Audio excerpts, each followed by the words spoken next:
Hello,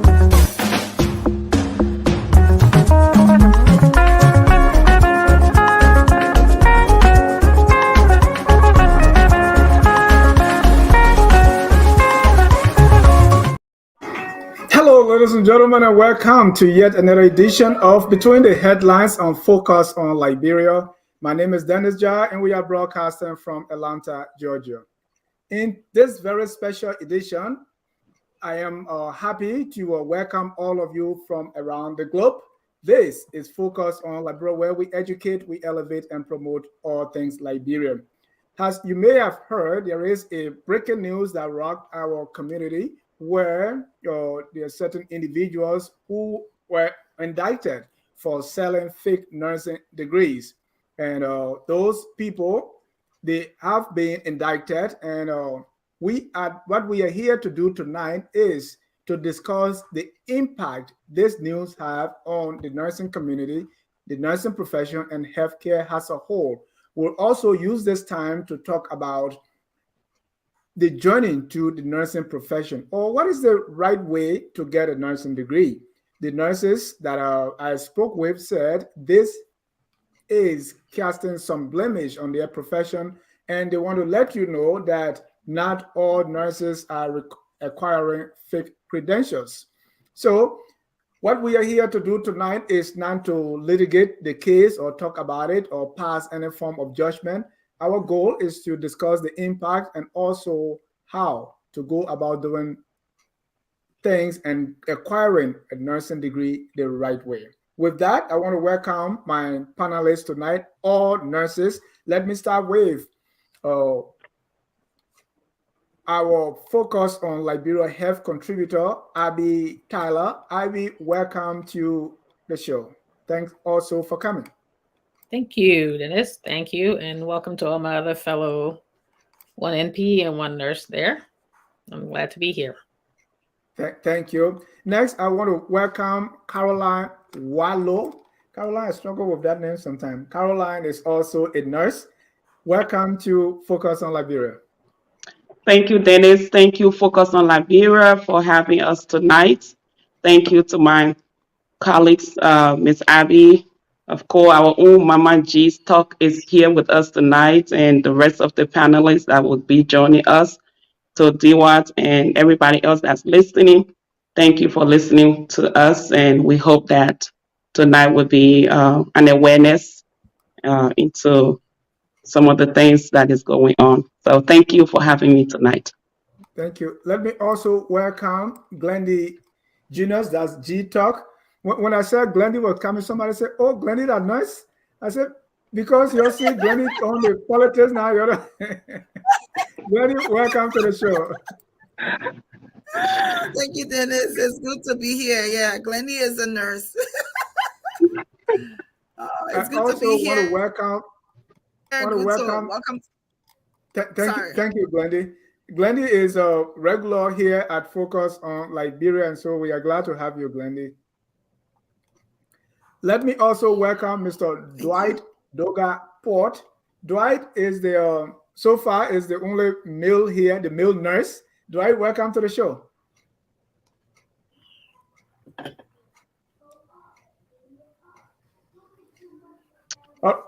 Dwight, are you there? All right. Let me use this time to welcome Princess Dr. Ruth Oduchi Afedora. Princess Ruth, welcome to Focus on Liberia. Thank you so much. Can you all hear me? Very well. Yes. And Princess Ruth, this is your first time on Focus on Liberia. I want to say welcome. Thank you so much. By the way, I want to extend you a bottle of water here, which symbolizes that. Thank you also for coming. You're welcome, sir. All right. We want to welcome all our viewers from across the globe. This is Focus on Liberia. Anytime there is an issue in our community or in the news that we know, we want to get people that can discuss it from a professional standpoint. So here I have invited nurses, and before we start, we'll go around the room so that you can say a little bit about yourself, because we're talking nursing here. So I want to go around the room, say a little bit about yourself, especially, has it come to do with nursing? Who you are, and just a little bit introduction, your background, and if possible, how you got started. Right? Let me start with Caroline this time. All right. Well, once again, everyone, thank you so much for joining us tonight. My name is Carolyn Wallow. I'm based in Texas, and I have been a nurse for about 15 years now.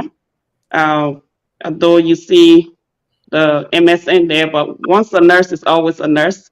And I've worked in various departments: cardiac, neuro, message. I haven't done OB and ER yet, and I'm not going to do that. Um, but yeah, I've pretty much done it all: home health, hospice.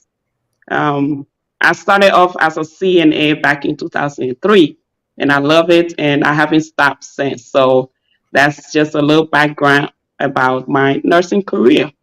Thank Thank you. you. Thank you so much. Let me go to Glendy. Let's talk a little bit about your nursing background. So hello everybody, it's good to be here.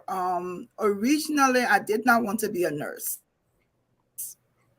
My story is I don't take the profession lightly at all. It is not one that I flaunt because there are a lot of sentimental values that I've added to this profession for me. I have a bachelor's degree in accounting from the University of Liberia. Came to the States. I mean, I don't want to go into all of my details, but came here. And at the time, I was married for 7 years and no children. Then God blessed me with a set of twins. And so I wanted to be able to give back. My daughters were 2.5 months early. They're ex preemies.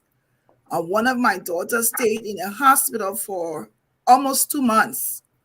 They both weighed 4 pounds.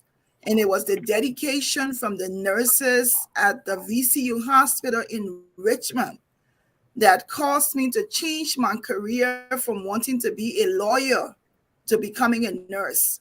So this career, I have dedicated it to my children, to my daughters, because had it not been for those nurses who cared for them in the incubator 2.5 months early, they wouldn't be here today. So for me, nursing is something that I give and I do wholeheartedly at 100%. I've done nursing for over 20 something years now. My nursing background is strictly with geriatric patients. I've worked in a hospital briefly. I've done hospice. I've done home health, but almost all of my career has been with geriatric patients. And I don't take it for lightly. If I had the opportunity to do it again, I would do it again because this career is dedicated to my daughters. And so I do it at 100%. We'll do the politics, we'll do the other thing, but professionally, I'm a nurse. Thank you so much, Glendy. Dwight, are you there now? Yes, I'm here. Sorry, guys. I went All through right, some Dwight, traffic. a little background about yourself quickly. Yeah, good evening. I'm Dwight Tokwa Port. Facebook name is accurate. I'm a nurse. Been in the profession. I can say for all my life because my aunt who raised me was a midwife in Liberia.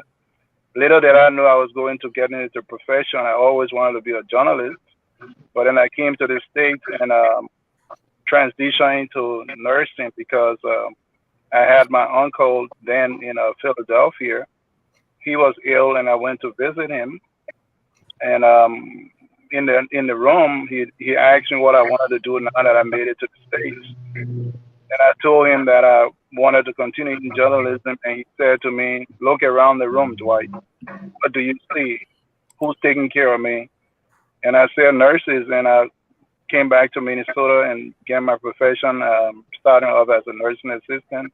And then my aunt died, who raised me. And yeah, I am today, been in the profession now for 20 years. Started off as a nursing assistant. I just earned my master's in nursing in public health. So I apologize for not greeting you guys earlier. I went through some traffic, and I would like to thank all of you guys for welcoming me to the panel. Thank you, Dwight. Let me go to Dr. Ruth uh, Ifedura. Ifedura. Thank you so much. Thank you all for having me here. It's so nice to be here. I've been a nurse for all my life. I've practiced from every specialty, every department. I'm a registered midwife from Nigeria. My nursing education started from Nigeria. And I have had my bachelor's, my master's, and I have a PhD in nursing. So you can see that is my passion. So I dream and breathe nursing. My passion is to change nursing from a political standpoint, from leadership standpoint, and of course from also the bedside standpoint. And this discussion we're having tonight is amazing. Even though last year I figured out that I have to move away from healthcare to wealth care, I still play nursing politics. So I retired from nursing last year, as in actively, but I'm still playing nursing politics till today. So thank you all for having me.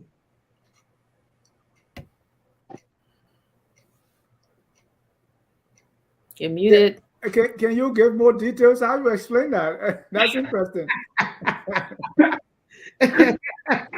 I don't think it's relevant for the discussion tonight, Mhm. but like I said, I'm still in nursing politics Okay. because I live and breathe. Nursing is my passion.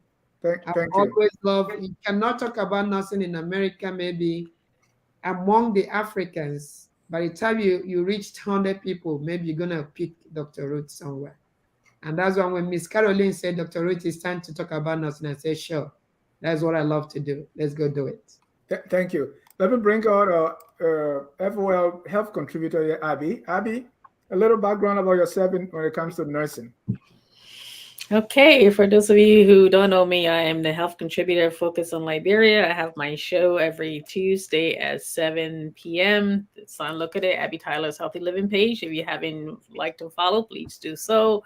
I came into nursing, like I told my story before. We had this nurse back home. In Liberia, there was like barely any primary care doctors around. If they were there, I didn't see them, or we couldn't afford them anyways. So most of the nurses that worked in the hospital did nursing outside of the hospital too. And the laws and all that too, a little different over there. So if it wasn't for Miss Rose, who took care of us, who mended to our wounds and did things for everybody in Bonnetsville Estate, I wouldn't be here today. So because of her, I decided to go into nursing, and I did want to work also with the public. And also I started off as a CNA, also working. I did home health when I did work in group home, and through that I got my associate degree and then my bachelor's and my master's. I now work as a primary care provider, as a nurse practitioner at private practice in Philadelphia, and all my schooling was legit and in the state of Pennsylvania.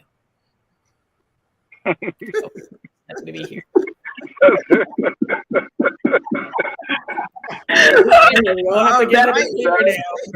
That was the icebreaker. Right. Thank you all and welcome. Segue.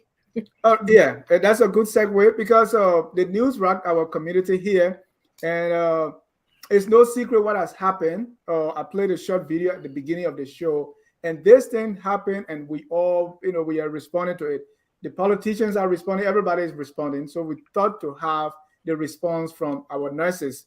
Let me also welcome Cyrus. Cyrus, you have to take your camera sideways so that we can get a little bit.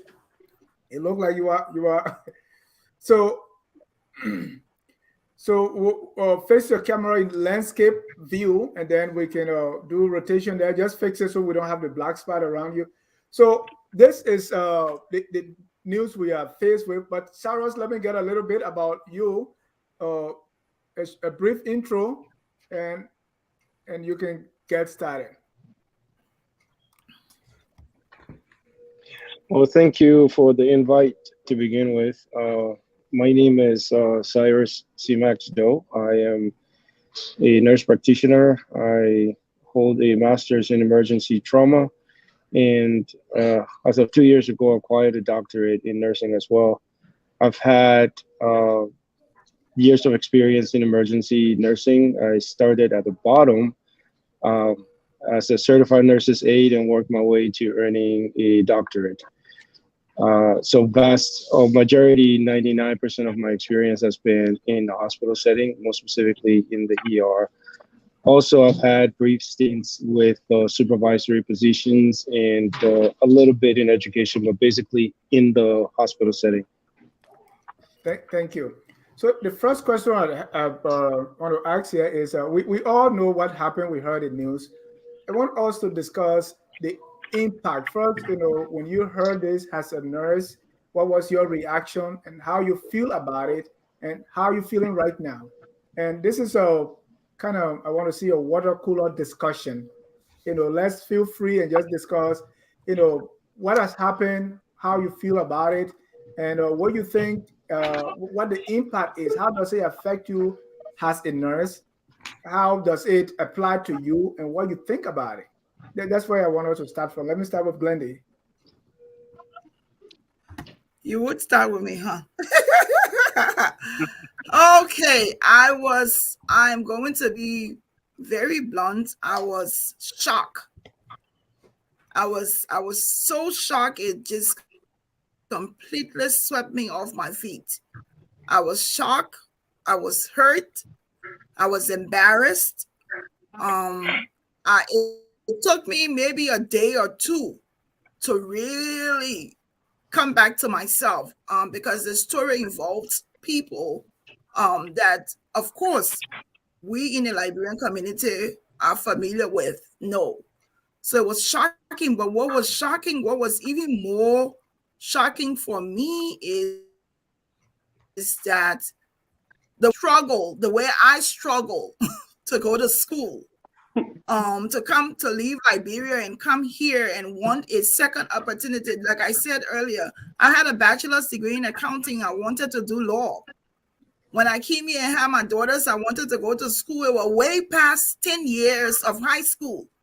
And so what they told me at the community college was, you have to go back and do high school chemistry, biology, math. I'm already probably in my 30s. And I'm like, and I left high school a couple of years ago, and you're saying I needed to be able to do that. And I'm like, what was the alternative? And for me, the alternative was to go and do GED. So even though I had a bachelor's degree from the University of Liberia, I am considered in America a high school graduate from Garfield High School in Woodbridge, Virginia. So that is like, it took me all the way. If I could sacrifice to go way back to becoming a college graduate now and becoming a high school graduate, it was so difficult for me to accept that people would do this kind of stuff. And it would, I tried to see, to take myself out of it, so that it was like, there's no way you can say it's not going to impact you as a nurse. It impacted me greatly, because I don't think if I would have ever thought about doing that. And so it was difficult for me to understand. It still is a bit difficult to understand. I know sometimes people get into situations where they want a shortcut method, but I think from what I went through and how I got here, to see that this was done, it's just difficult to accept for me. Thank you. Abby? When I heard it, I mean, because I had been hearing rumors about it, and I kept saying to myself, "Oh, people are just saying it's a fake school. He's got a fake school because they have, political differences or whatever difference." Because I didn't think this was possible to do anything, and even when they're saying that, and then when I finally heard the news, I didn't think that was possible to actually do stuff like that, because you know very well every day when you have your license, the first thing they tell you, I always tell people, I can lose my job, but I'm not losing my license.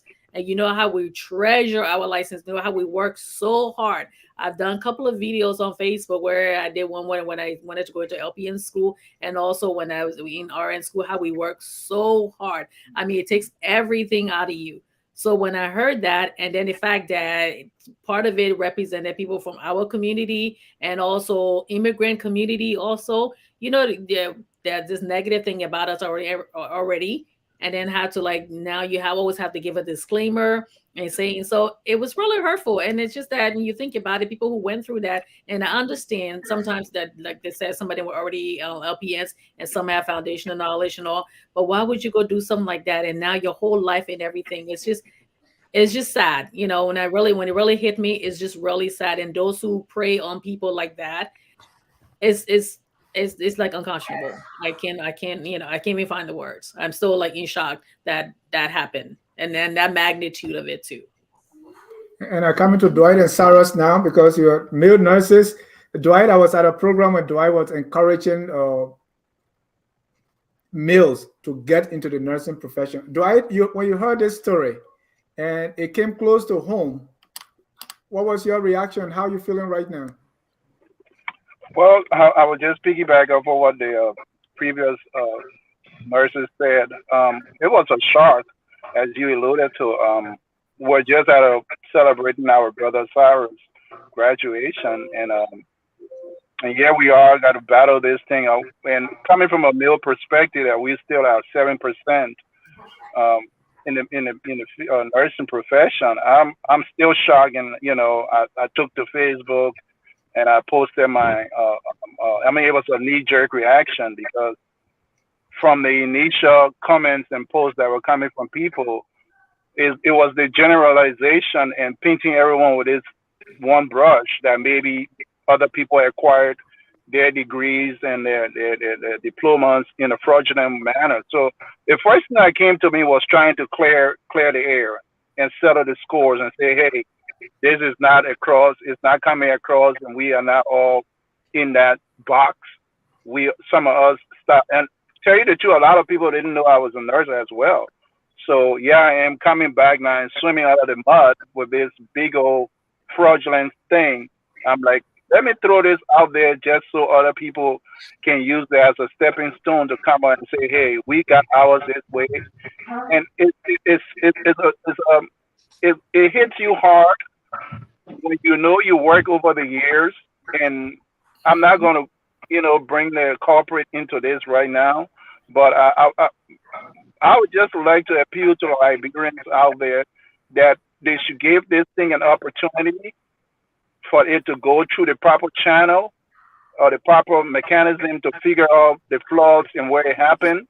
Because believe me, there are people that are taking this thing in way into the northern part or down the pit. You have people now who are out there for some reason hoping that their friends or their whatever enemies or frenemies are caught up in this web. Wow. And we have to not do that. I saw a lot of posts recently where people were calling other people names and labeling them that they got their degrees in a fraudulent way. And I hope we can use this opportunity to let everybody just, let the dust settle and we all can get through this in one piece. Thank you. Let me go to Rove. Thank you know, and thank you so much for coming from. We all part of the immigrant community, and this news it started with us that personally know some of the people that are involved in it. What was your reaction when you heard this, and how is it how is it out there? I think to me, I will not say it came as a shock. Having been exposed to criminal justice system in America, I believe that anything can happen because America is a country with diverse population. People take advantages of opportunities to do things that are not healthy. They intentionally have resolved within themselves not to be right. So just like the gentleman said, we have to allow the legal process to do what? To finish its course. But I want to bring us back to where we need to be engaging is how do we prevent such things to happen in our community next? And one of those is what we're doing today, is to record to us back who is a nurse or what is nursing. According to American Nurses Association, it said, and I quote, It said nursing is the protection, promotion, and optimization of health and abilities, prevention of illness and injury, facilitation of healing, alleviation of suffering through the diagnosis and treatment of human response, and advocacy in the care of individuals, families, group, communities, and population. Now something has happened, we don't have control over it. But us as nurses, how do we contribute to prevention of this happening forward? Is to encourage all our communities, our friends and relations. Nursing is a noble profession. We remain number one trusted profession in the world, regardless of what anybody brings to tarnish that image. I will say if there is any wrongdoing that has happened, the nursing leadership is the contributor of it. The nursing politicians are the contributors of it. Why? The day they started accelerated program in America is where we begin to have problem. When you tell someone because you have bachelor's in this, you can come and take and become a nurse in 1 year, that is the beginning of trying to bring this profession down. But I love all of you here, the nurses, who have taken it upon yourself and said, no matter what happens, this profession will remain noble. So, sir, to answer your question, I wasn't surprised. It didn't come to me as a surprise because I've been and used to be a nurse educator. I'm an onboarding coordinator for doctors and nurses, and I know what it means to go through their credentialing process. We have seen so many things. Even though this one may be coming on the high level scale, but guess what? We all will not dwell on that. Let's dwell on the solution. What is the way forward? And I thank you all for bringing this discussion up. We must come back to our scope and standard of nursing. The scope and standard of nursing are divided into two: standard of practice and standard of professional performance. It's our responsibility to ensure that the schools our brothers and sisters are going, if possible, we can engage in listing the accredited schools in every state in America, in every country in America, and share it with our community. That could be what we do. But on the shocking side, I wasn't shocked at all because I have been on corporate of America and I know what is happening. Thank you. Caroline? Well, I was on both ends. I was shocked. I was asking questions how, why, and like Dr. Ruth said, to educate our community about schools that are accredited. Mind you, these schools are all accredited schools in the state of Florida and the state of the Texas, the Nursing Board of Florida is aware of these schools. So it is the individual within that school that decided to do what they wanted to do. So again, like every day I receive like magazine or the monthly newspaper from Texas Board of Nursing, and I read some of the things that nurses do. I'm like, why did you decide to go into nursing if you're going to do this? That is where we are now. This profession is so dear to my heart. I tell people, without nursing, I don't know what else I can do apart from being a humanitarian. So nursing is my passion. Nursing is my everything. So when I heard this, and knowing so many people, so many friends, family of mine that are into nursing, I begin to wonder, like, how is this possible? Because I know exactly what I went through to be to where I'm at today. Abandoning your family because you have to study. You can't even have a lunch. You can't have anything. You on the road. You driving. You studying. You trying to make sure you get there on time for clinicals and all of these things. So was I shocked? Yes, I was shocked. And the reason why I was shocked was when it hit home, it hit home so bad, knowing that I know so many Liberian nurses in this profession, and I'm beginning to wonder. I call people like, "Hey, what's going on? Did you go to this school?" And people are calling me, "Carolyn, did you go to Florida school?" So it just make us to be like, okay, so now do we have to really explain ourselves now? Regarding about which school we went to, do we have what is it that we have to do, like she said, going forward, what is it that we can do? But it just I'm still trying to wrap my head Yeah, around it. yeah, I got you. Thank you. Let me go to Dr. Doe. Cyrus, you are muted. Unmute yourself, please. Yes, allow me to take a similar but slightly different approach. I stay in agreement with Dr. Ruth. This did not come as a surprise to me. And from a personal story, I met a Liberian guy who worked with me in 2015, if I'm not mistaken. I had just completed, sorry, it was 2014. I was in school for nurse practitioner at the time, and this guy he came to an ER in Houston. It was his first time working in the ER, newly certified as a registered nurse, and he came into the ER. Has never had any experience. And then for everything, when he got to know I was a Liberian, everything he will come to me. Mama, how do you do this one? Mama, how do you do this one? So I pulled him aside. I said, "Are you a nurse?" And he said, "Yes, I just graduated. This is my first job."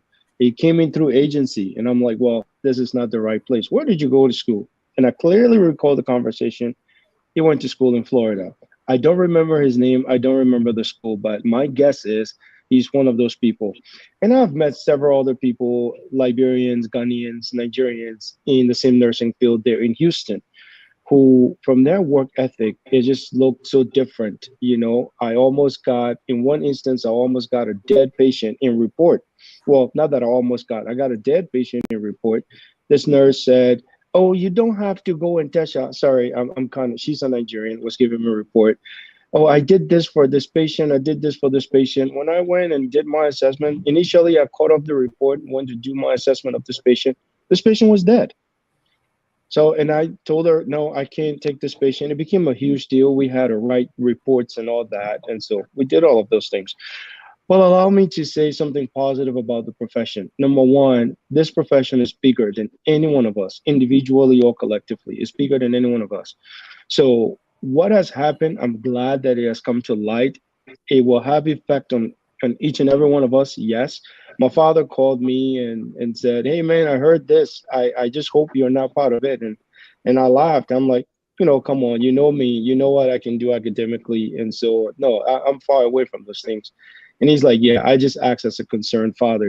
So I understood that. But no single person can bring this profession down. Yeah, it may just have a different outlook, on the minds of people. And I think it's only naive people will actually do that, will just kind of put this dark cloud over everybody else. But I think for those of us who really have the true passion and represent, the profession, do exactly what we do and showcase, everything that we do, we can still bring back the better. I'm glad that this happened in America and not Africa, and I'm glad the law will definitely affect, whatsoever thing that these people have to go through, whatsoever penalties that they have to go through. I'm glad it's not Africa or, Liberia that I know so well that it would have been swept underneath the rug. So for me personally, when this came to mind, emotions versus reality. Reality, yes, the weeds will be removed, from the rightful crops. Emotions, I personally know myself and all that I've gone through. I know how legitimate that, everything that I've acquired, my degrees and climbing up the ladder, everything was legitimately acquired. So I know it would not have any reflections on me. I'm in an isolated area in South Dakota. I don't work with any Africans anymore, unlike when I was in Houston, Texas. So the profession is still what it is. We're still doing well, and I don't think any one of us on this panel and other people that may be listening should feel down about what happened. I mean, it's okay. We can all be emotional. It's okay to feel bad about it, but still keep your head up. We can still beautify, exactly what we have. Can we make a positive impact? Yes, I think we can, whether here or whether in Africa. uh, the only thing I would say is the support from the rightful people, yes. But the way more names will be uncovered in this particular area, I'm glad that it's happening. And I'm glad the right people will stand out and the wrong people will be weeded out of the profession. Thank you, Sarah. And we'll come to the point of what can we do now. But I want us to kind of take a deep dive into what the impact is, especially if you're in the healthcare nursing field. This will have some negative impact. So, what is the impact or the potential impact of what has happened, and what can we do about it? What are some of the steps we can take? So let's I discuss the impact, and we can. So let me go with Abby first. Okay. Let me start by saying also, for those of us who, even though, like I said, I work as a provider now, if you work with any of these people and God forbid there's any kind of lawsuit that comes about, everybody who worked on every patient, everybody who's like documenting that chart gets called for litigation too. Okay, so when they're trust me, when you sit in front of her, that lawyer, they ask you every last thing about it and all that too. So trust me, if any lawsuit comes about, so that's one of the things that gonna happen to us who work with these people.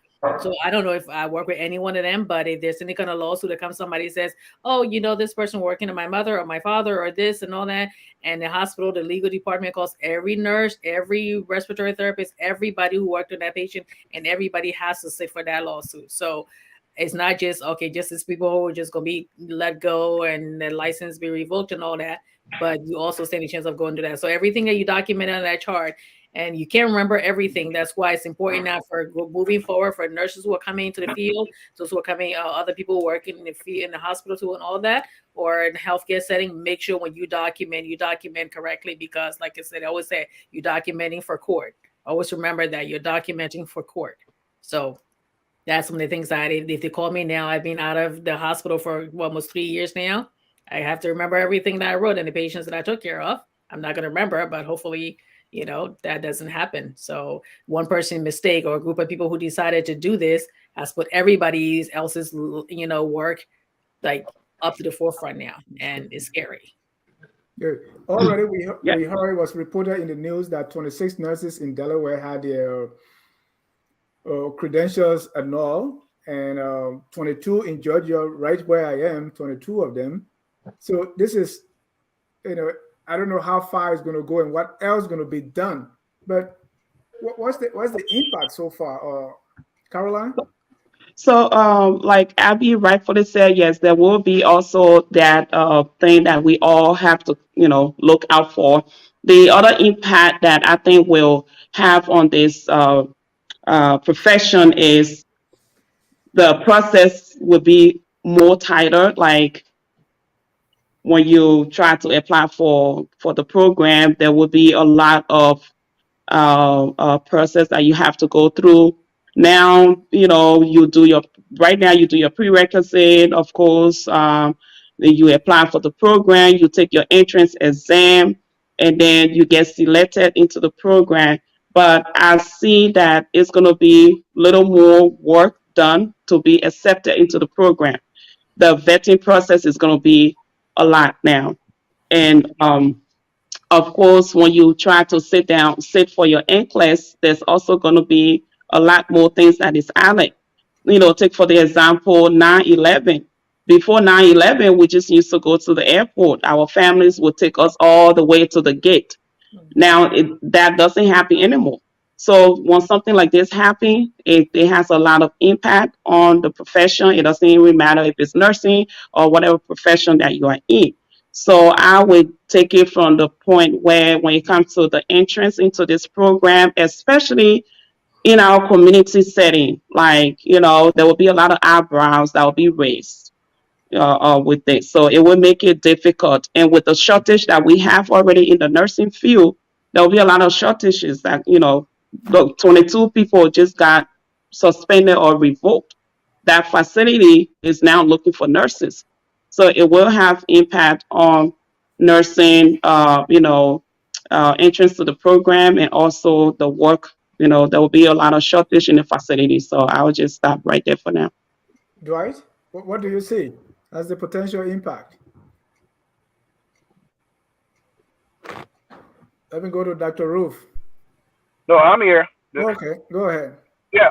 Uh, I hope it has a positive impact. And one of the reasons I would piggyback for what Caroline said, we already have a wild, spread shortage of nurses, people getting older and retiring. And then another impact again is where people get afraid of entering the nursing profession, especially I point to that 7% bill again. Hopefully, and I hope the recruiting process, and I'm glad Sarah touched on this also, that we're all happy that it happened in America, the Epic Center, and this is where we have more stringent rules and more applicable processes to get into the profession. And it's at least spread into Liberia, where we have people being vetted well to get into the profession. And I hope it also brings about recruiting from Africa. And I've always been saying this. I know a lot of people win the DV and come to the U.S. I hope the U.S. government can start looking into these third world countries, especially Liberia and Africa in general, to recruit more nurses and bring them into the profession. Because for the way it's going to come to now, to recruit kids from high school to get into the, I mean, imagine a kid going through strenuous studies during their high school years, and then they have to come and get into another strenuous process to get into nursing. It's going to scare a lot of them out. So hopefully, I'm hoping that it deters people from using the quicker and shorter route to get into a profession that some of us have really worked hard to keep to where it is right now. Thank you. Dr. Roof? So I was kind of smiling over here. Definitely, it's going to have policy implication.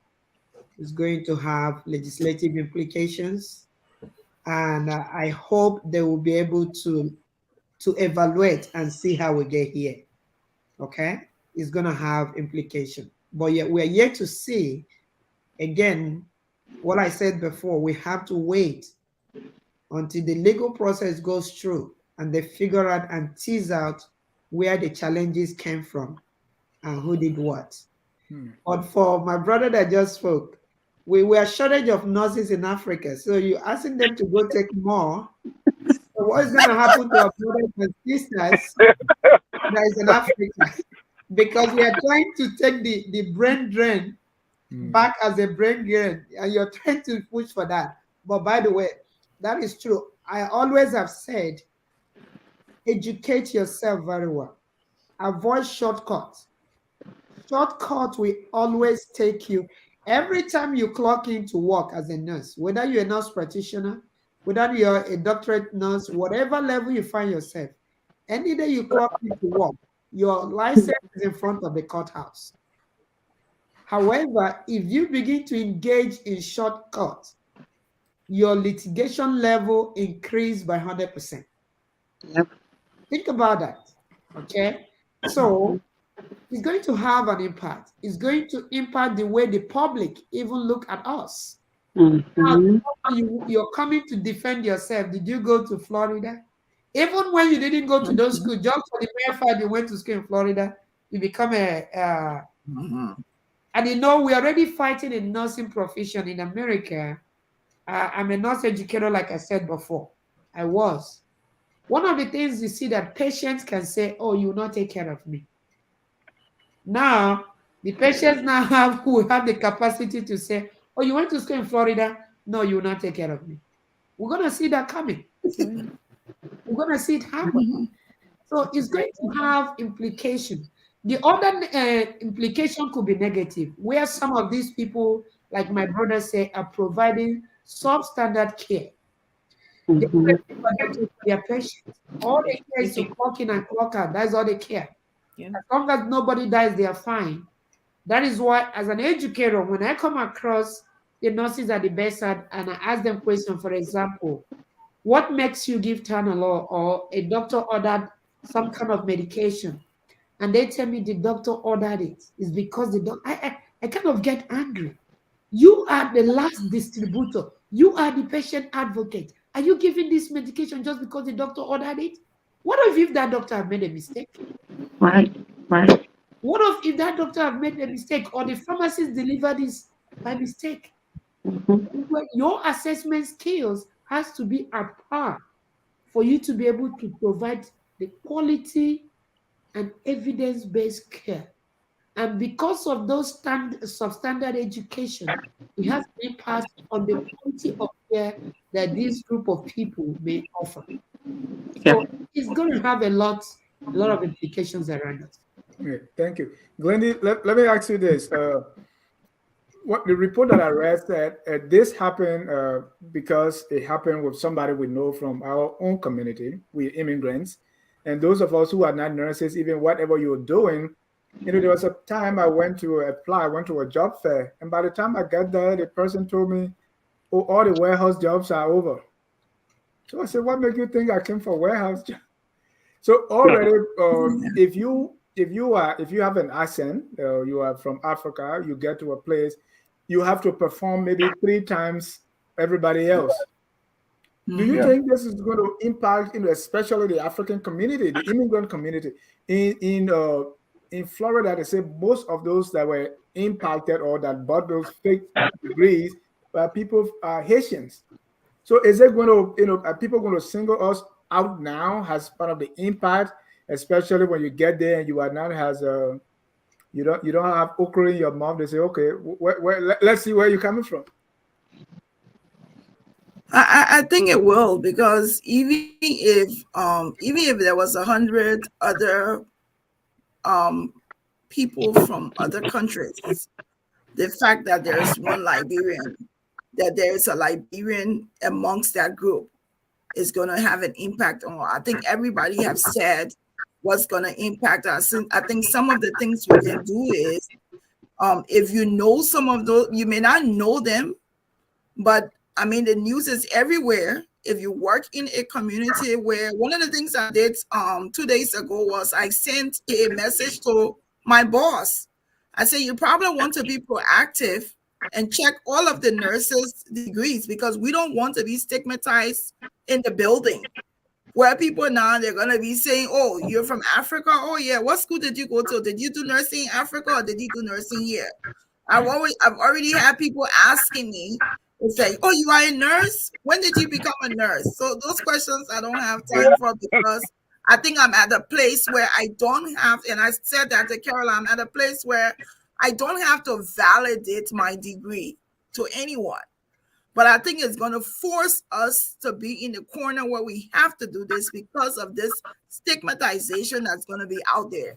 People are going to think they're not even, they won't care that you probably went to a different school or you didn't go to Florida, because this has happened. They're going to ensure that there's a cloud on every nurse that they meet. So much so that they're going to put you in a space. They may know, I mean, some of you who see patients, you may have seen that patient last month, and then that patient, you go see her this month, and she will say, "Oh, did you hear about the people in Florida? Do you know any of those people?" And so it's gonna affect us, because Africans, yes, and also because we're from an immigrant community. But what saddens me the most is that the fact that I think this cloud affects America as a whole, because it's like, how could these people penetrate this system that seemed to be so tight knit? How could they get this done? Not for 1 year, but for a couple of years, that no one, even if they've been trailing them, it's like if you found out 2018, why didn't you stop it? Why did you wait until 2022? Why did you allow some of those nurses to continue to work knowing that their degrees were fraudulent? So you Americans, the American system, the Board of Nursing has contributed to this cloud that we now have all over. This is a world crime, international crime, that's going to affect us whether we want to or not. And I think it's going to affect the Africans. I'm sorry, but I think it's going to affect people's going to be asking, are you from Liberia or are you from Haiti?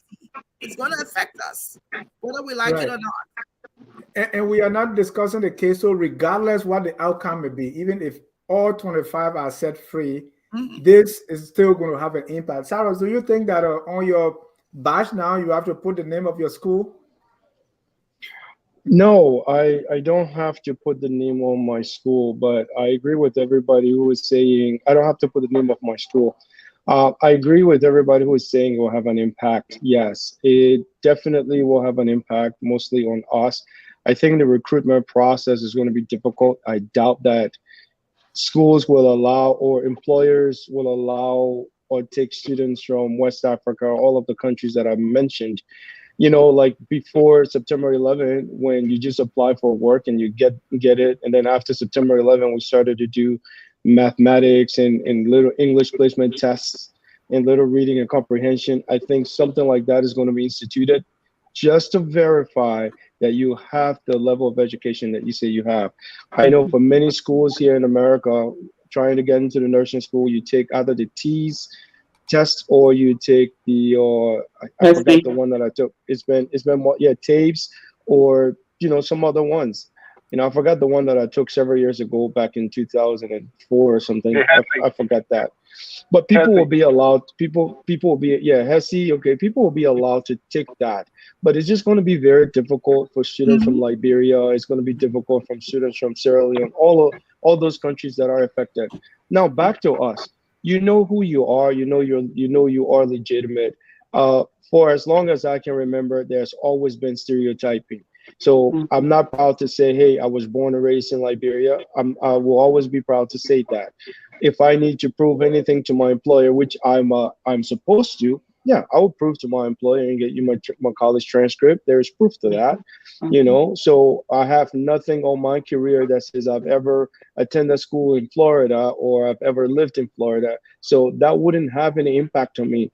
You know, um, from time to time, there's always been stereotyping, but I live, I show exactly who I am, that whatsoever stereotype that's going on, I'm not a part of it. So don't be scared. Don't feel bad. Again, emotions versus reality. This is what we are faced with. There's going to be a whole lot more scrutiny, but you know that for all the scandals that you are definitely free of it. So continue to wear your hat, show your pride, and don't be scared. And Sarah, And, you can go to school in Florida and still be Yeah, legit. You have a and, and then exactly. just quickly, that I just want to let the audience know that not every schools in Florida is on the list for this.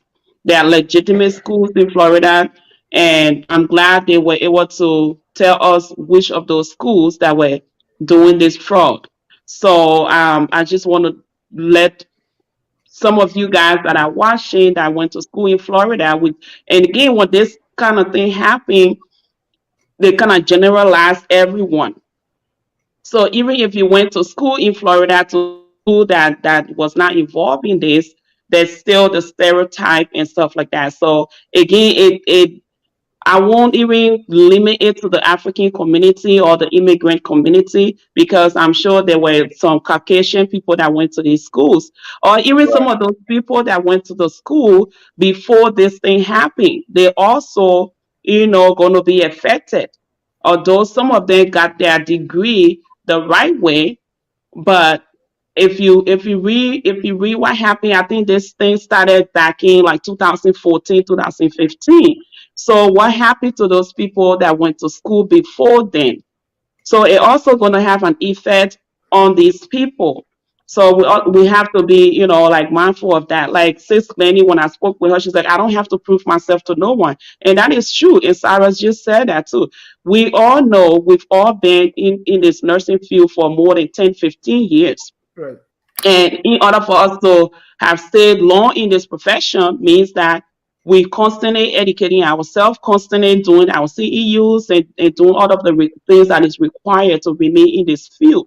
So for me personally, I don't, I don't think that this is going to affect me because I know who I am and I know what I bring to the table.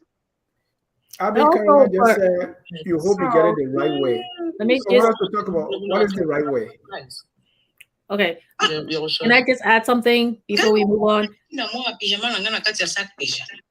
Somebody else is coming through. Let's also understand this from the patient's point of view. Like I always tell people, you may be a nurse, you may be a doctor, you may be whatever it is in the healthcare. You may never work in that part, but you will always you or somebody will be a patient one day.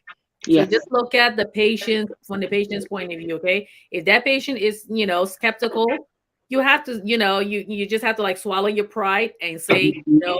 I didn't, I went to legitimate school and all that. If your employer asks questions, you just have to swallow your pride and just say, I understand that, because the same way if any other profession, if something happened and you were skeptical about that person is coming in a room to take care of you, you'll be asking the same questions too. So until now, until everything dies down, if the question comes across, it's all about patient safety, because you don't want Yeah. to see your family member laying in that bed, vulnerable, already going through some kind of illness, something scary going on, and then you're not trusting that person who's taking care of your family member. And if I was that patient, yes, I may be a little, I'm like, okay, yes, I trust this person. I hope their nursing department knows what they're doing. I hope they got the right license and all that and the right schooling. But yes, I may ask. I'd be like, and even if I'm working with somebody too, I mean, I'll just jokingly say that, but look at it. It's always about patient safety. Bottom line, it's always about patient safety. Look at it from the Mhm. patient's point of view. And if the patient asks that question, they have every right to ask that question. Just swallow your pride, say something and quick, and just keep it moving. That's it.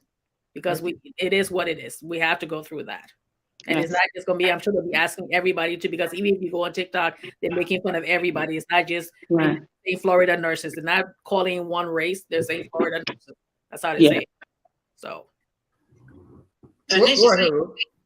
So I just wanted to say thank you all so much for having me, and I want to talk to the public and say, if you're hearing this for the first time, you're listening to this, please make sure that if you're going to be a nurse, okay, if you're going to be a nurse, that you make your own research, okay, make a small research. Okay, Ruth, is the voice coming from the back there? Is that you? Yes, that's what I'm trying to cut it off, okay. Oh, okay. All right. So I was trying to say before I go, because I have another meeting to jump into, but I Okay. want to say, I want to thank all of you that taking your time to come and participate in this discussion. This is the first step to finding a solution. It's not time to blame anyone, but it's time to find a solution. If all of us can wear the hat of an advocate at every point in time, knowing that your family members, your children, your community could be a victim of substandard care. At every point in time, all of us have a license that is what? Mandatory reporting. Anytime you identify that, guess what? You need to report that. And anywhere you have the opportunity to contribute to working and creating an environment that allows them to function very well, please do that. If you're going to go to nursing anywhere in the world, it doesn't matter whether it's America, engage in making sure you find the right school. At least consider, look at what is their NCLEX passing rate. If Mhm. they're having anything less than 95, I'm not going to go there. Yep. There are community schools, there are state schools. Look at that first. Don't look for shortcuts. You will definitely get there, because you don't want to get there at the end of the day after 10 years, your license is taken away. So I want to say thank you all so much. And my brother, please don't take our nurses from Africa. We're trying to take care of that place. You all have a wonderful day. they come Thank with you, Dr. a Bruce. bunch of rigorous training to anyway. Thank you so much. And Caroline mentioned the right way. So these are the three questions I want us to, just each of you pick one, right? What is the right way? We all don't know exactly what caused this, but how can we, and, in our mind, let's analyze what caused it and how can we prevent it, and to avoid a recurrence, or what message you have for people entering the profession so that they will do this the right way. And where do we go from here? So let's just take one. It will fit the next 2 minutes each. Let me start with you, Abby. What is the right way? Well, the right way is to first you want to determine this is something that you really want to do. Speak to other nurses and other people who are in the field. See how hard it is.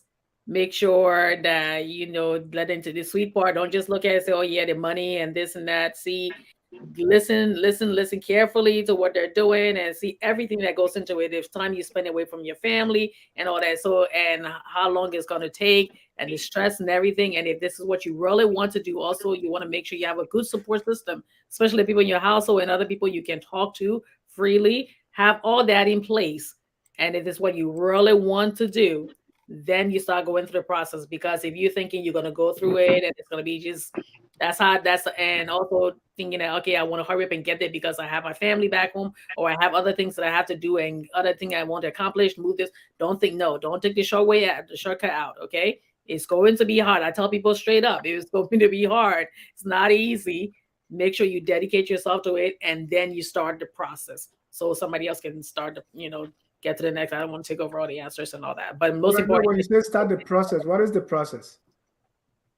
but I've been out of school for nursing school for so long. So, but the first thing is when I went to the community college, I thought I was going to do the LPN school. I didn't do that. The community college, you have to take almost like about a year and a half of all your prerequisites.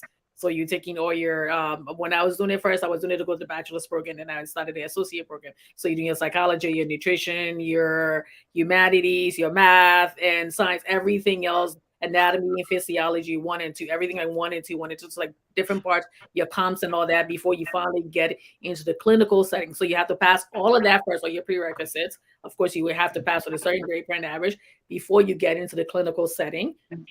Okay, who somebody wants to take over, or you want me to just finish? Good. All right. Glenn is going to take over. Let's talk through the process, especially from this the school, the clinical, and then going to take the state board. What do we do there so that if I'm coming into it, so that when I see red flag, I can recognize it. Glenn didn't say this, so the thing they're asking me to do, it looked like something is concerning. Glendy, what do we do? I think, like Abby said, the first thing is you want to do research.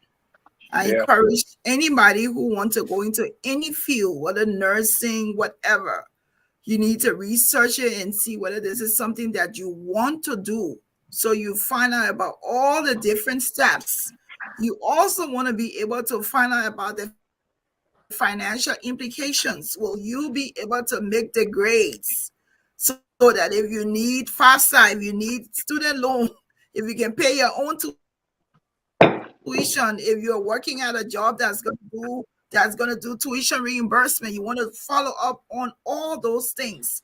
Then you want to make a determination on, yes, I want to become a nurse.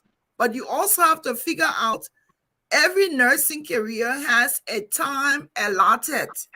If you all like Glenley, do you want to go to NP? Do you want to go to doctorate? Do you want to go to LPN? Or do you want to go to CNA or RN? So you determine if you want to do it. There are increments, the different steps. I want to be an LPN first. So 2 years. I think LPNs is about 18 months or more to do that. Some places you can go up to 2 years to get it. You do that. They also have LPN schools that my daughter, when she was in high school, to become an LPN in her 12, when she got into 11th grade, she was able to simultaneously be doing her 11th grade classes and also go to the community, to the government trade school, which is you're able to do an LPN. So you have to do research on what is it going to cost, what grades do I need to make, and how long is the program going to be for. You can't go in here that it's going to take you 4 years to have a bachelor's degree in nursing, and then somebody comes to you and say, oh, you can become a BSN for 2 years. It means that you have not done your research. So you need to do your research and understand each step, how long it's going to take. So when someone comes to you and say, I can give you for this, it's going to ring a bell to say something is not any of true. So decide this is what you want to do. Find out, because each nursing profession is different. LPN will be Yeah. 2, RN will be 4, NP may be another 2, doctorate may take you up to 4. So you have to find out, what nurse do you want to become? How long will it take? And what is it going to cost? You also have to find Yeah. out, after LPN, you have to take a state board. After RN, you have to take a state board. What do I need to do? And you have to be able, and if you're going blindsided, not having any information on this profession, then you're going to get into trouble. But you need to do your research and determine if this is what you really do want to do, and what does it require for me to do at each step of the way. All right. Thank you. And Dwight, if everything we heard about this is true, those who decided to buy the fake degrees, they were not innocent, right? What really led them to that point, you think? Is it that they may not realize how big this is if you were caught? Because when people were on refugee camp, right, anybody come to you, say, I can get you to go to America. Some of the programs were fake, but people were desperate, so they would do it. Why do you think somebody who know that they don't, they didn't sit for a class, we want to buy a degree and go work in the nursing profession in America of all places? Do you think is it that they don't know, what the consequence may be, or because everybody agrees that nurses make more money? So what do you think caused this, especially from the side of those who are seeking the degrees? Well, we have to look at the history of when this whole thing started, and I think from the reports, it started as 2015, I think, and I think some of them went into it knowing what the implications of the ramifications of what they were doing. I mean, we have to research if we want to get into nursing. And when I got into nursing, I started my profession we were all a bunch of CNAs. We team up. We're about five from Africa, and we all said we wanted to do this. And that's one thing I think a lot of people aren't trying to do anymore. They don't want to ask questions and say, "How did you do this?" They just want to measure up the year, but the pay grade, and they just think, "Okay, it's something I can do, and I'll be able to move up the chain quicker." Look, we have to put it with, and another factor here is the phobia that comes along with nursing. The community, a lot of people just think nursing, they have that phobia that, oh, I have to do chemistry, I have to do math, I have to do physics and everything to get into nursing. Yeah, you can do it gingerly, do it little by little. I know most of us come over, you were already in our 20s, and we're looking for faster and quicker way to take care of our families back home. But yeah, You said 20? What is? okay, yeah, I mean, I'm just, yeah, the most, I mean, average age 20, 35 coming to the States and whatever. But these folks, like you brought it up, I was in Ghana the same way. We used to have people taking the Liberian passports to travel with it. And the culture have to stop somewhere. Now, I think it's the community leaders that have to come together and say, look, let's figure out a way to educate our folks when they come over, because we come over here, we have no one to tell us what careers is okay for us. We come with this big dream of becoming accountants and becoming lawyers, and we don't have these little pockets of people to at least educate us and say these are the steps to become a lawyer. You can ask a lot of people. People just figure out their way. And in us figuring our way, we run into these opportunities that someone come and throw at you and say, look, you can do this in 6 months without doing the research. Let's Yeah. research, get together, team up with people. It's not bad to team up with people to get to your goals. Let's get to that point of trying to educate our people and say, look, I want to be a social worker. Let me find out who's a social worker in the Liberian community or in the African community, and we Yeah. can go become social worker. I want to be a lawyer. Let me find out who's in the Liberian or African community as a lawyer. Let's get out of this thing of being afraid to ask people. Ask Thank you, Dwight. people. Yeah. Thank you. And also, another way to do it is to continue to watch, focus on Liberia. We do everything here. And if you are Yes. watching, and quickly, we're going to wind down very quickly, but we don't want to do this without involving our audience. So, audience, if you want to call in, the number is on the screen, 605-313-6004. The code is 791-403 #. So, Caroline, what do we do now to really avoid this and to fix what has happened, so that we can so there will be no doubt, nobody looking at you now when you go somewhere. What can we do moving forward? Well, moving forward, I mean, it would take every one of us to add our voice. And what I see that is lacking in our community is mentorship. A lot of us want to go the secret route, and like Dewa just said, we don't want to ask people for help, or we feel like we want to do this kuku kuku kuku jumuku, like we say, and before you know it, you get yourself into trouble. When I started nursing, I asked like so many people, what is the step? What do I need to do? Because initially my passion started from back home. My mom was a nurse back home, and seeing how she took care of the wounded soldiers, that's what all along since I was 5 years old, I always said I want to be a doctor because of how she cared for people, and that was the passion that drove me to get into this profession. And my older sister is also a nurse practitioner. She did nursing for so long, and then she went and got her her nurse practitioner. So this is like a passion. What do we need to do in our community is mentorship. Many of us will come here, we want the easy way out. Like, everybody else said, you have to do your research. The schools that I went to three different schools. First, my LPN, my BSN from Grand Canyon University, and now my NP from UT Arlington. I did my research. You look at the retention rate at these schools, like how many people drop out of the class, or how many people drop out of the school when they start. What is the passing rate? What, financial aid? I see people say they pay cash money, $15,000 to $20,000 or $15,000. That's not small money. That's a lot of money. So if you go into a school that is asking you for cash upfront, that is a red flag. In America, you can't ask. They'll either say we can do like the facility or the school we have. Oh God, what is the word I'm looking for? You can take a student loan, or you can take a loan with the school, or you can apply for financial aid.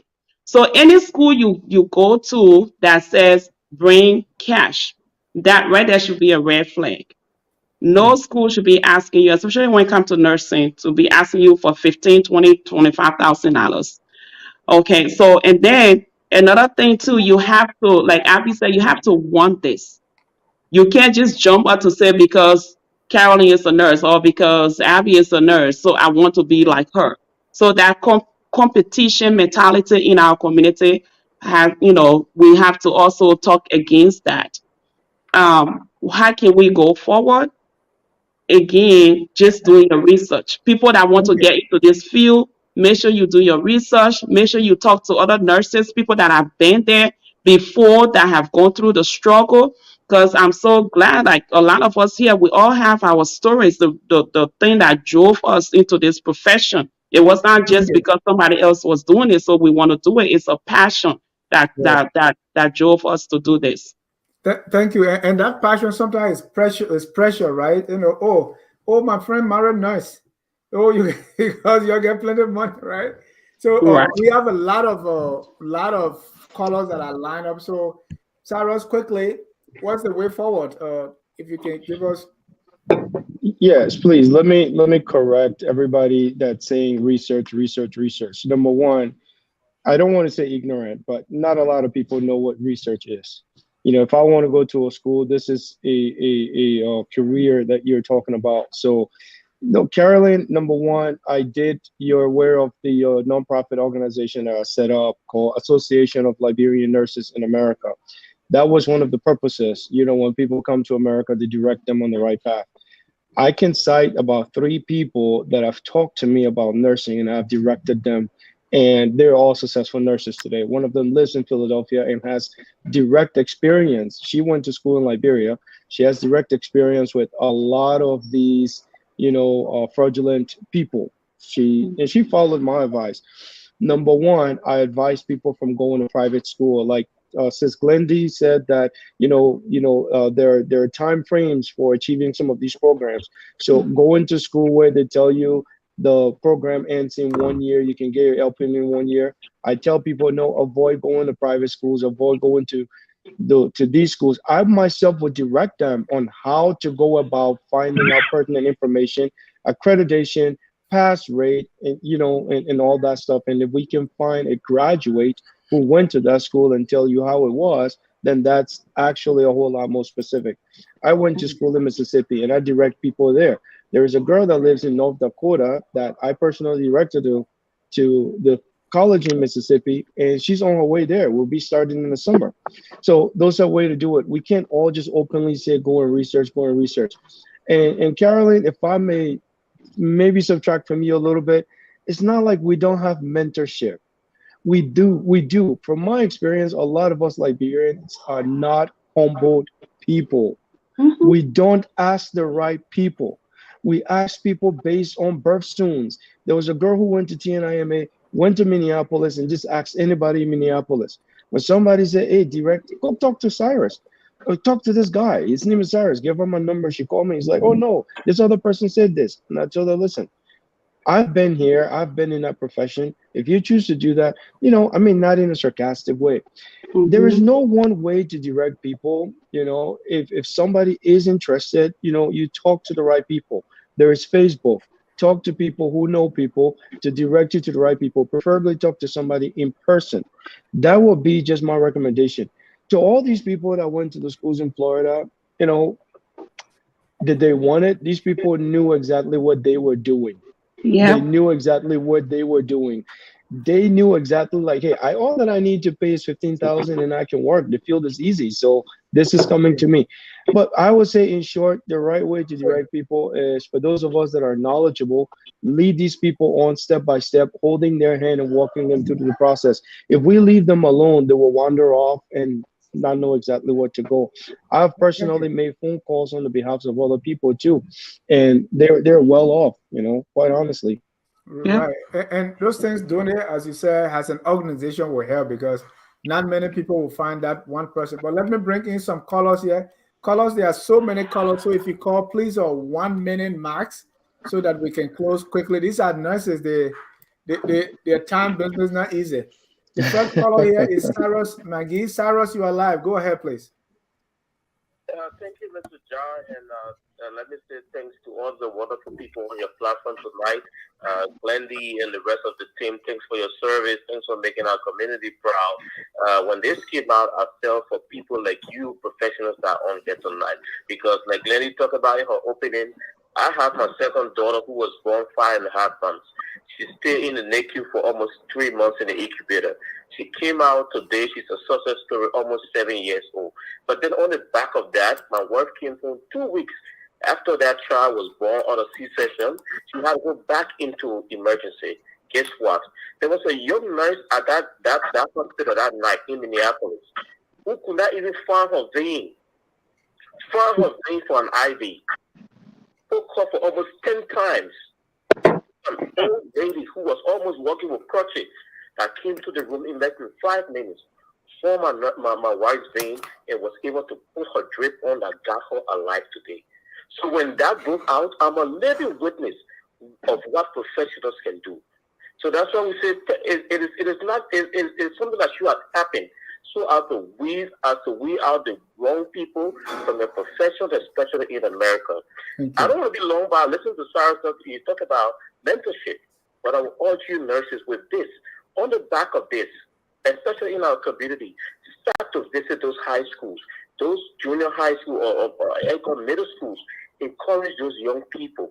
Like today, my 7-year-old, I speak into her life every day that Amira, you have to be a nurse so that you return to Minneapolis, to that hospital, where when you enter in that pediatric ward or the kids ward, you see pictures of success stories of young people, young babies who are today some of them are nicest. You can be one of them. We need you guys to get out there and do what you can for our community because like Ebola came to this country, every black man who spoke like a Liberian was stigmatized. You people know what you are going through. That's why I was commenting on the live. Are any of those on here tonight from Florida? or went to Florida. People started taking it differently because I'm a father who went through what you are going through or what negative or bad people can go through. I practiced as a journalist because I came from high school as a journalist. There were professionals who guided me, and we need people like you to step in your communities. Guide the young people from high school. They don't just get out there and think, I graduated, what can I do? Was I staying in college for 2 years to think that law is not okay for me, accounting is not okay for me, should I go to nursing? That's where now they bypass and take the shortcut into damaging the profession you laid down your lives for. I'd like to say hats off to one of you. Keep doing what you're doing, but take it to the next level. Thank you, Mr. Jack, for this. Yeah, thank you. Let me bring on Evis, Maurice, and callers. Please limit to just a minute so we can take all the callers. Then I can let the nurses go. Some of them have to go to work.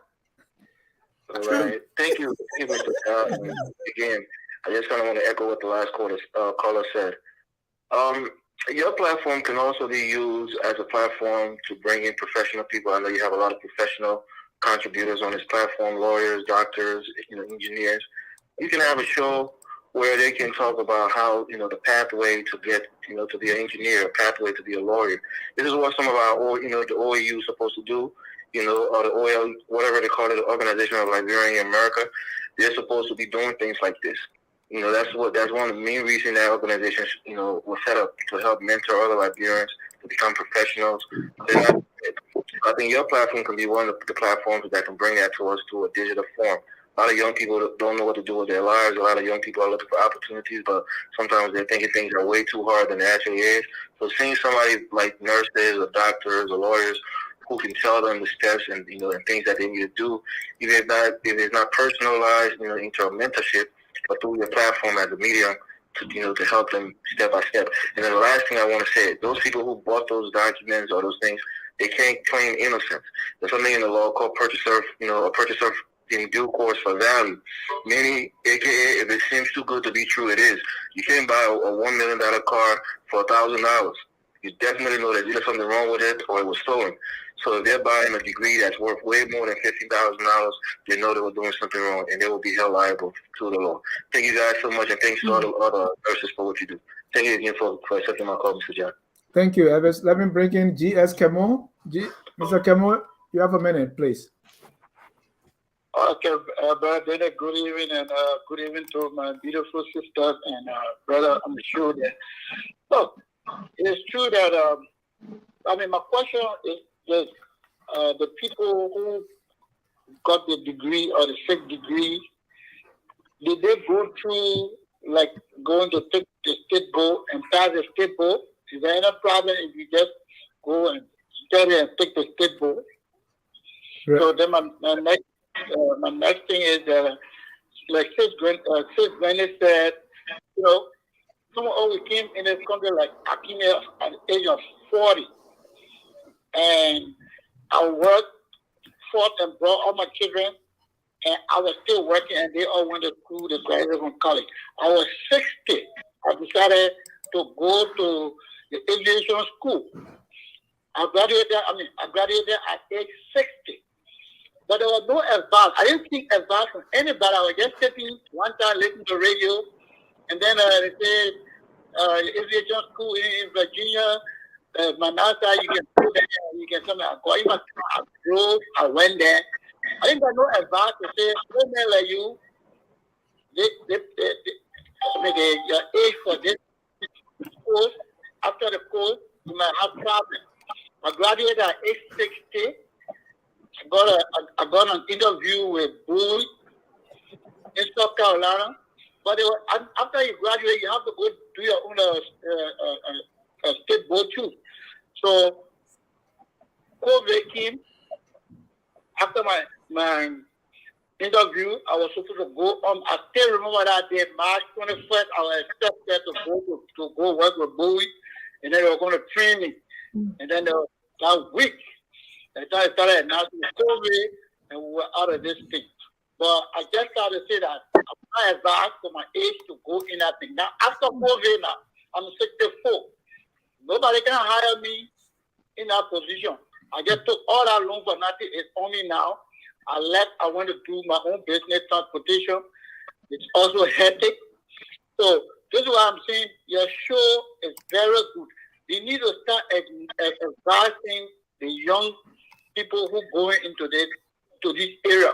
Someone who just hear the name, money there, don't want to jump there. And when you go there, one, your race, two, your age, three, you have to be smarter than other people and things, So thank you. Thank you for this, and I hope you continue to let people start to advance our young children. Thank you, Mr. Kemo. Because it's not easy, and we like this show, and we'll always follow you for this show. And thank to my professional sisters and brother. I appreciate y'all, and y'all keep up the good work. Thank you, and thank you for that inspiring story that at 60 you're still able to acquire a degree. Let me hear from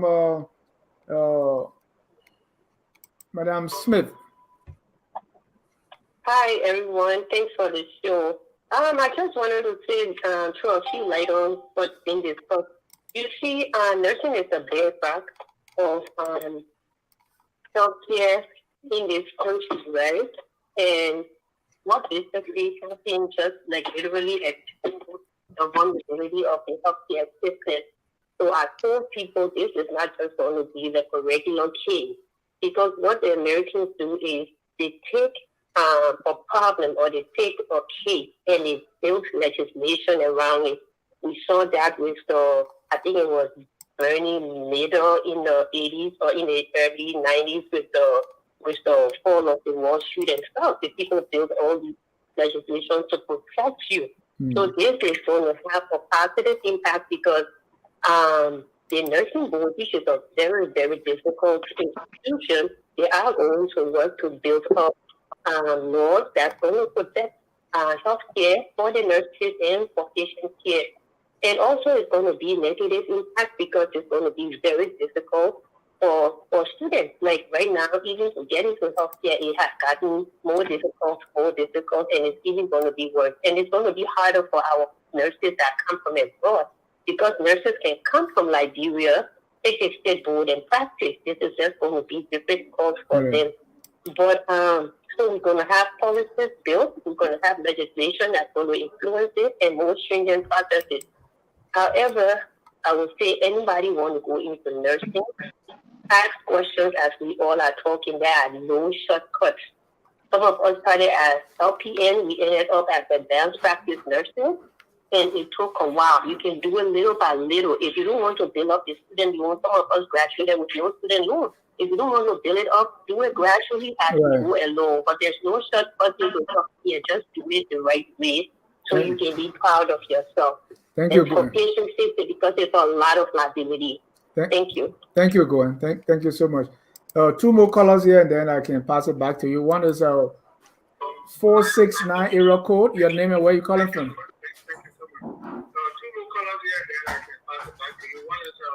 Please turn your device off so you can get on the phone. Go ahead. Your name and where you calling from? Hello? Hello? Hello? Go ahead, please.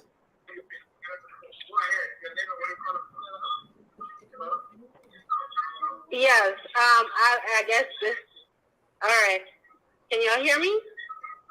Yes. Okay. So, anyways, what I wanted to say is that shortcut. My grandmother used to say, "Shortcut kills fear."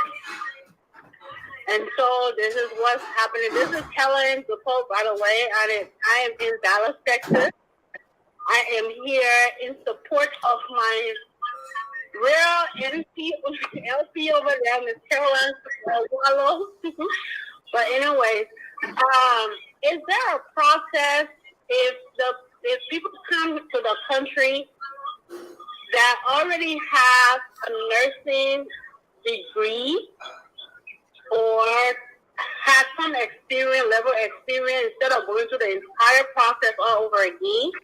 Is there a process that it needs to go through to become a nurse there without making? I feel like if some of them already have experience before, maybe they feel like this was a trustless way and somebody free on them to do what it did. There's absolutely no excuse for this. It's wrong. It's endangering people's life. It's not a good thing, but we need to go through the process the proper way. Thank you. So for those that may have a degree from foreign countries, from Liberia or wherever, that feel like taking the shortcut was the best thing, and now it's killing them. So just explain that process to them, that if any of them are listening to that, maybe they don't know because somebody got before them, with the wrong information. Thank you. Thank you. Let me take our nurses will answer the question. Let me take our last caller here. That's Jimmy Eastman, who's calling from the nation's capital. Jimmy, you're live. Hey, Jim. As usual, job. Very, very educational program. You do a great service to our people because our people, once you illuminate the path, once you educate them, let them know what they need to do and how they need to conduct themselves, then you've given them the coaching and the mentoring that you were talking about just now. So that's very good. But I'd like to look at project how this fake degree thing can affect us. Martin Colley has been involved in this, but this thing has been plaguing our country in all facets, in Liberia and in Africa as a whole. They have said it's the economic crisis that leads to it. But there are so many people walking around in our country with fake degrees. Now, all of you professionals on this panel, you know that a person who has a fake degree, he has a position, but he doesn't know what to do. He or she doesn't know what to do. They cannot develop. They don't know how to develop, but they will hold an administrative position. And as such,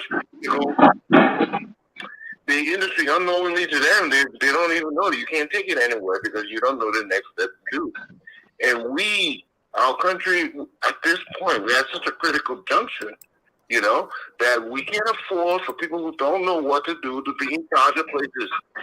Unless we're rampant, a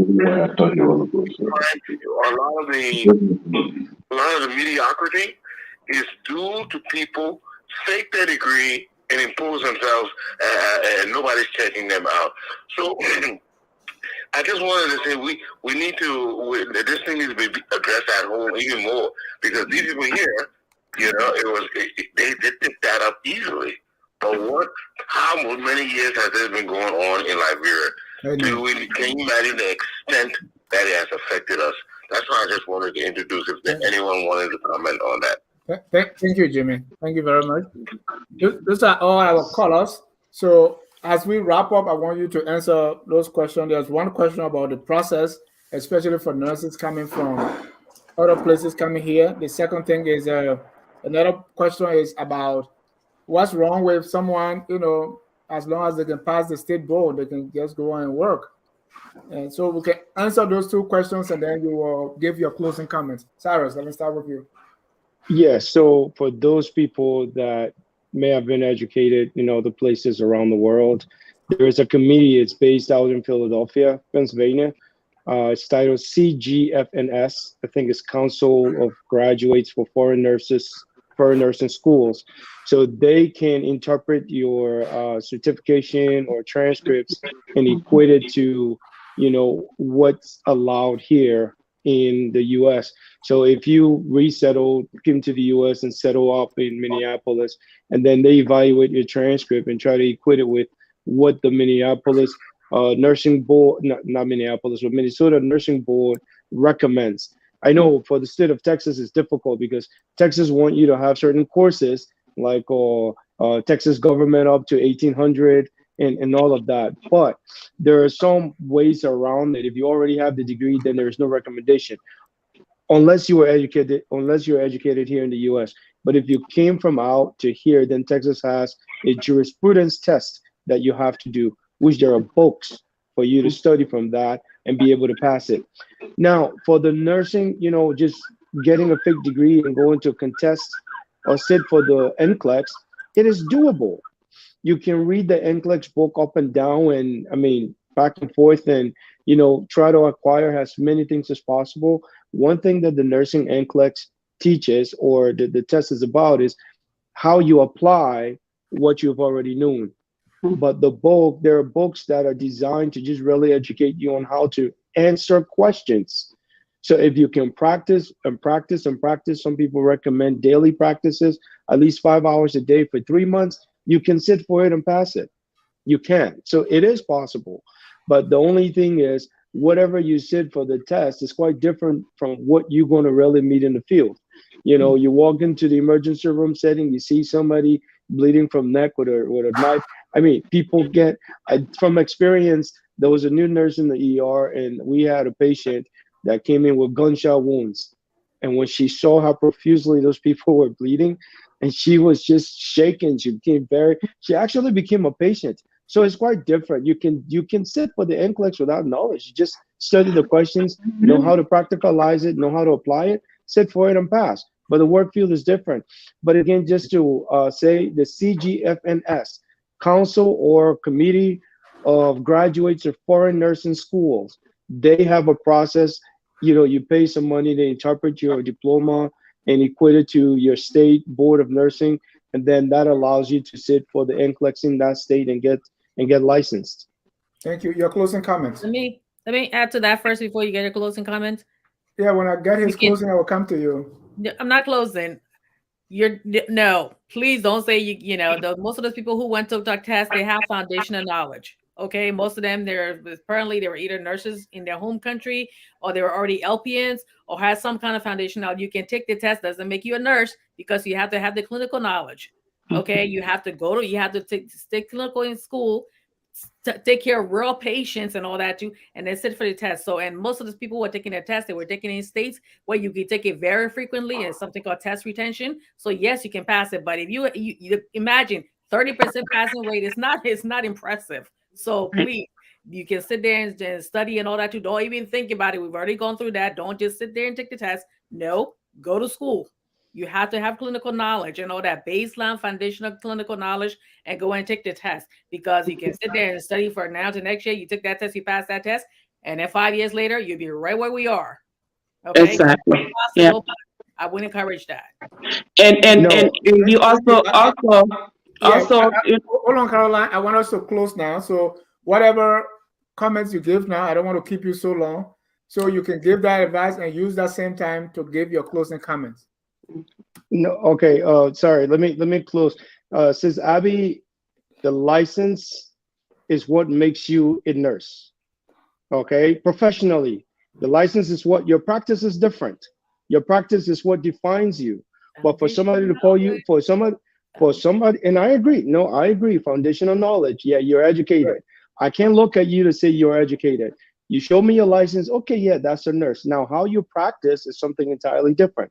So yes, not that I'm encouraging people to not get foundational knowledge and go sit for it. I was just trying to answer the guy's question, like how could these people go and buy fake degrees and be allowed to sit for the NCLEX? But It's that's what we're doable. tell people, that most of them have foundational knowledge. I, That's why I they was pay I for them to was I pass it. was just I was just answering his Yeah. question as to why it is allowed. Now it's an entirely different thing where we are encouraging people to do the right thing, take the right process or processes. But Mr. Moderator, I'll say thank you for bringing me on. Thank you to everyone who provided their input on this process. I think it is huge for our African community. I'm glad that there are some of us that are above, the rim, that can make very uh, huge contributions to the field, and still try to encourage people.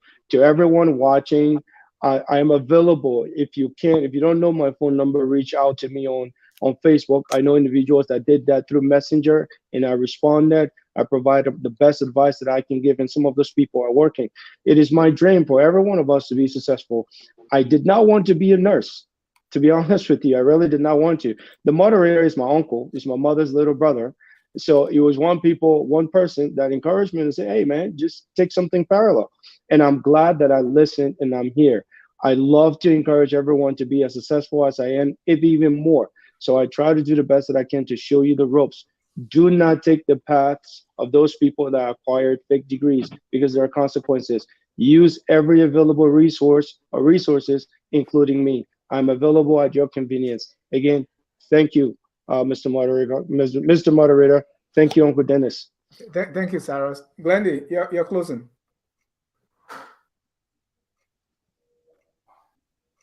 If you agree to unmute yourself, Glendy, then we can go ahead.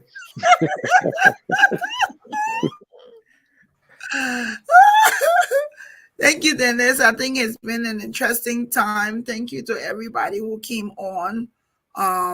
I just also would like to say, when you're coming from any profession you're going into, you want to be able to have the prerequisite training and knowledge. And I want to encourage people. I want to encourage people. You're coming from another country, even if you're coming from Liberia, you also have to. They have this thing that we have to make sure your credits are accredited. The courses you did, whether there is a university here that going to match it and accept those courses you did back home if you're coming from Liberia with your nursing license. So I just want to encourage everybody. Sometimes doing the right thing takes a long time, but there are lasting benefits. And this is where some of us come from. Is it took us a long time. There were so many factors against us, but we wanted to do it correctly, and so we did it the right way. Want to encourage all of you out there, no matter what profession you want to become, even what Dennis does takes skills. I cannot do what he does. It takes skills, it takes training. So you want to be able to acquire the knowledge that you need to become a professional where you can be able to be a representation of what you do, to do it the right way. I want to encourage you, don't get discouraged by the time frame that is a portion to different things that you have to do. You want to be able to represent what you're doing and do it well. So thank you, Dennis, for this time. And thank you to Abby and Abby, I listened today about back pain. I'm going to take all of those things you said.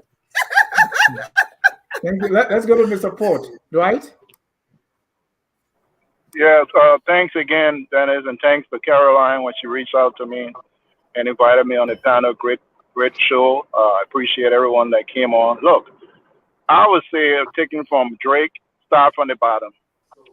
We all, people, one of the things that a lot of Liberians tend to not pay attention to, people started calling CNA poo-poo cleaner, and I'll be very blunt about this. Mm-hmm. This is where some of us started from. So start from the bottom. The bottom may be dirty. It may not be presentable. You may not appreciate it. But that's where we came from. We didn't take the shortcut because we went and became nursing assistants and work in these old folks' home. We appreciated it. We didn't take the shortcut. We formed our pack with a bunch of other people. Some people were old and young. We all went to school and did it.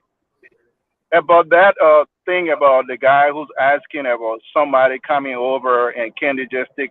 I had an exchange with someone who is a nurse practitioner, and she was on one of these threads, and she was saying that anybody can study and take the boards. And when I questioned her, I didn't know that she was an MP. And I'm like, you can't be deceiving people this way and tell people that they can just study and go and take the NCLEX and become a nurse. No, it doesn't work that way.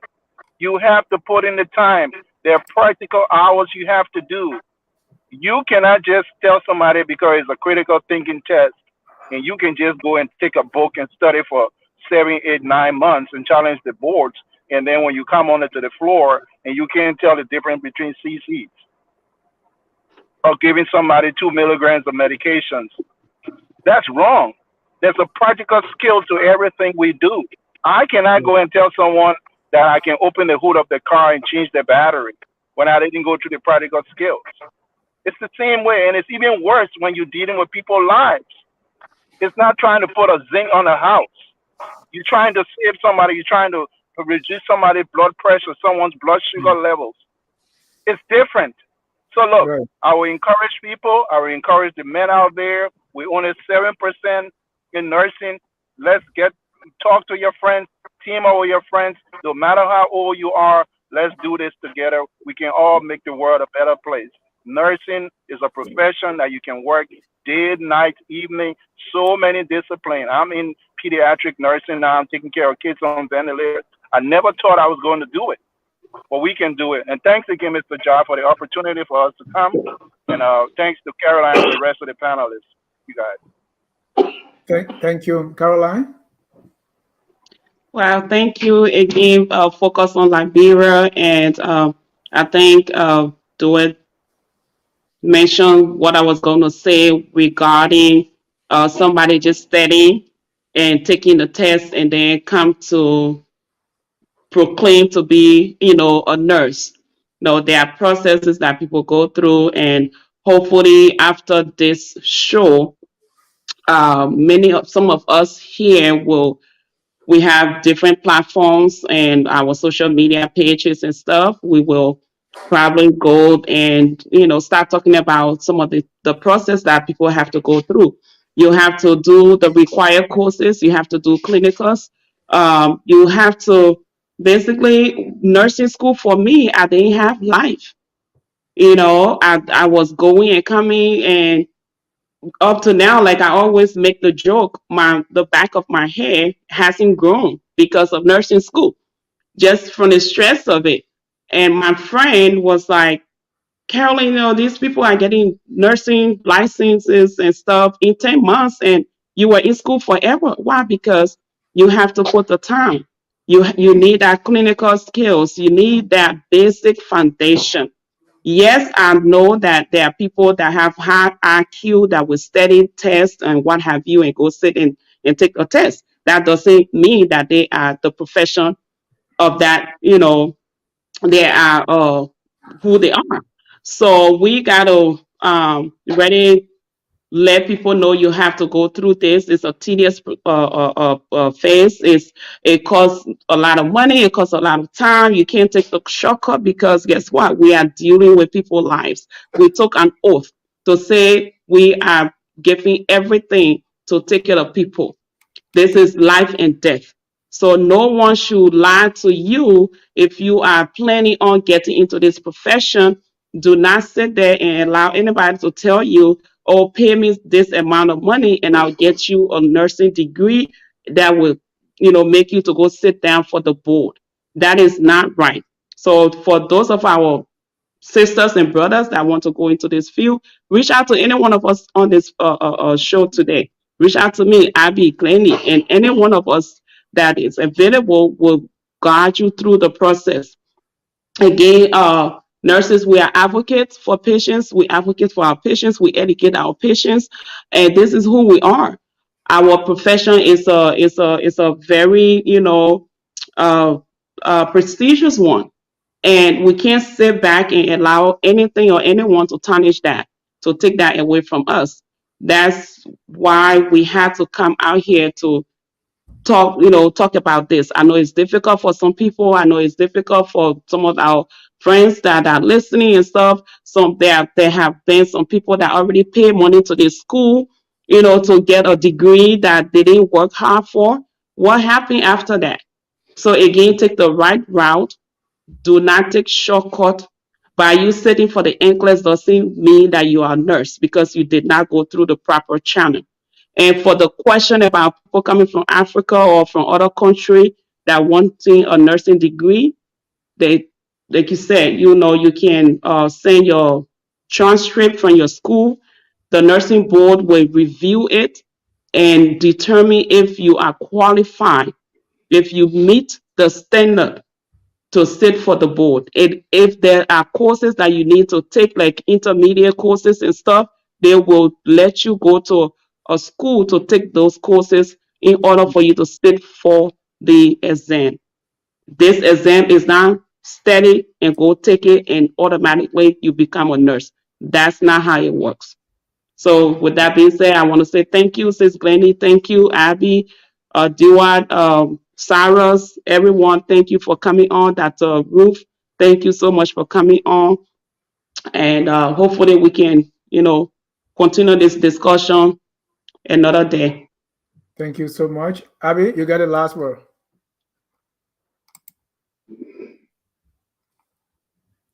You're muted, Abby. Just want to echo everything everybody said, and I saw some comments that I wasn't coming down on Cyrus.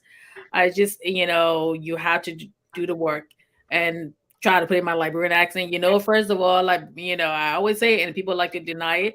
People Liberian people don't really take nursing seriously, anyways. Okay, they will say, yeah, every time, oh, Liberian, area coming for Liberia, you're coming for nursing 245 right here in America, and we all different things. So when you hear now that then people also start saying, well, then nursing and class must be easy, where anybody can just sit down, any Joe Blow can just walk up the street and just take a test and pass.